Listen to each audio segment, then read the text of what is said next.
Scott, just look at this. Scott tore his attention away from his book and looked at his wife, Eva. She was holding a peculiar doll in her hands, with messy hair and a face smeared with something unidentifiable. Cracks were visible in some places, and two large teeth protruded from its mouth, eerily resembling human teeth. Its torn and crumpled clothing, tiny limbs with crooked fingers, made the doll look like it had escaped from a low-budget horror movie, the kind where they make toys as terrifying and grotesque as possible to induce fear. "Isn't it quite unattractive?" Scott replied somewhat gently, so as not to hurt her feelings. "You just don't understand," Eva said, clutching the doll tightly to her chest. "Yeah, sure." It had been a year since their 5-year-old son had passed away. They had taken their eyes off him for just a moment, and he ran across the road to see some dogs, and then the pack turned on him and mauled him to death. The doll's face somehow reminded Scott of their son in that moment, red, mangled, with two large teeth protruding amidst the carnage. "Aren't you happy? Our little one has come back." "Of course, dear. I'm very happy." Eva stared intently at her husband, caressing the doll. Scott returned to his book. While the loss of their son had been painful, he couldn't fathom going to such extremes. It only made things worse, like reopening an old wound. The thought that his beloved wife might have gone insane was deeply unsettling. "You're not happy, Scott. You really don't care." He paid no attention as she walked away, just listening to her loud footsteps and sobs. Then the sound of the door slamming shut, and silence. Scott put down his book and closed his eyes. There were no tears left, but he longed to cry. Soon he would lose his wife as well. A week later, Eva finally left the room, still holding the doll. Scott tried not to look at the eerie replacement for their son. They talked peacefully about their plans for the weekend. Summer was in full swing, and they hadn't been outdoors for a while, so a picnic sounded like a good idea to escape the hustle and bustle of the city. Scott considered mentioning the doll, but decided not to bring it up.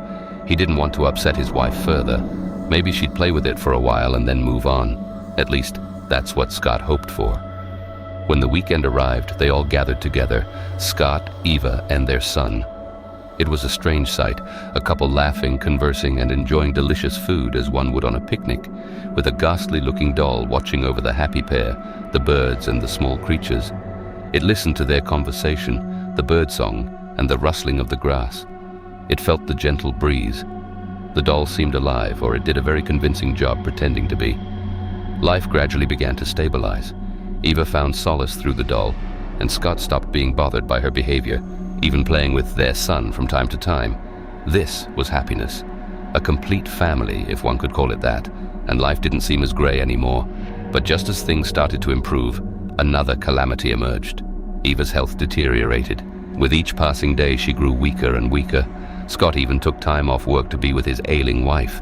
Doctors were baffled, prescribing medications that did nothing to help Eva recover. All the while, the doll remained by her side, watching her suffering. It was the only remedy keeping Eva sane, and Scott was thankful for that, as it meant she clung to life. Soon, Eva began to have delusions. She called out for her son, screamed loudly, and moaned in pain. During those moments, her body contorted, and it was then that Scott noticed something strange on her stomach. Above her belly button, there was a perfectly round wound, covered with a tough, fleshy crust and slightly bulging. Scott could see something pulsating beneath the crust. He gently touched the wound, but Eva immediately stopped him, grabbing his wrist tightly, which surprised him. For a brief moment, she returned to her senses, glaring at her husband and muttering through gritted teeth, "Don't touch it." Then her skin turned gray and she looked like a tormented soul. Scott couldn't believe what had just happened. His intuition told him that something was terribly wrong. Life now resembled a horror movie. Scott quit his job, spending his days at home, all in an attempt to bring his wife back to normal. She was no longer the Eva he had known. She had become deranged, emaciated and gray, like someone afflicted by a plague, a pitiful semblance of a human being. And the doll. Eva never let go of it for a moment. Scott tried to take the horrifying toy away, but Eva wouldn't allow it. It was too late to try to rid themselves of the doll. Scott couldn't bring himself to turn to specialists. He wasn't ready to accept that what was happening was beyond human comprehension. Maybe his instincts were deceiving him. Perhaps this was all just a terrible dream, if only. Scott had given up. He was lost, not knowing what to do. He too was gradually turning into a pitiful human being. Since the onset of these events, he had started drinking slowly. The only solution to his problems seemed to be cheap booze. Soon, even that would run out. After all, his budget was not endless, and he couldn't keep spending it on alcohol. At times, they would all come together, Scott, Eva, and their son, like in the old days. They sat in the living room in complete silence, each lost in their own thoughts. The lights had long gone off, and there was almost no food left, only empty bottles, excrement, and vomit. The smell of urine had become so pervasive that it acted as an air freshener. Eva played with their son, recounting various stories to him. Scott paid it no mind.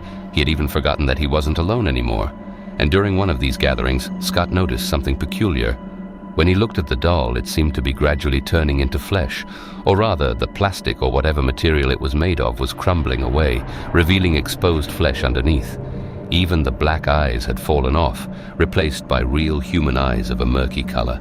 Tiny teeth became visible, and the hair had noticeably grown. The doll itself had grown slightly larger. Strangely, Scott didn't react to this at all. He attributed it to being so intoxicated that dolls were transforming into real children. One fine day, Scott heard very strange sounds that jolted him from his sleep, as if someone were greedily slurping the remnants of juice. Scott decided to investigate, taking the nearby chair as a makeshift weapon. Clutching the weapon tightly, he walked into the living room. The sounds were coming from his wife's room. Approaching the door, Scott gently pressed his ear against it. His hand slowly reached for the doorknob, and with a slight push, he swung the door open. He burst into the room, ready to attack, but the chair slipped from his hand.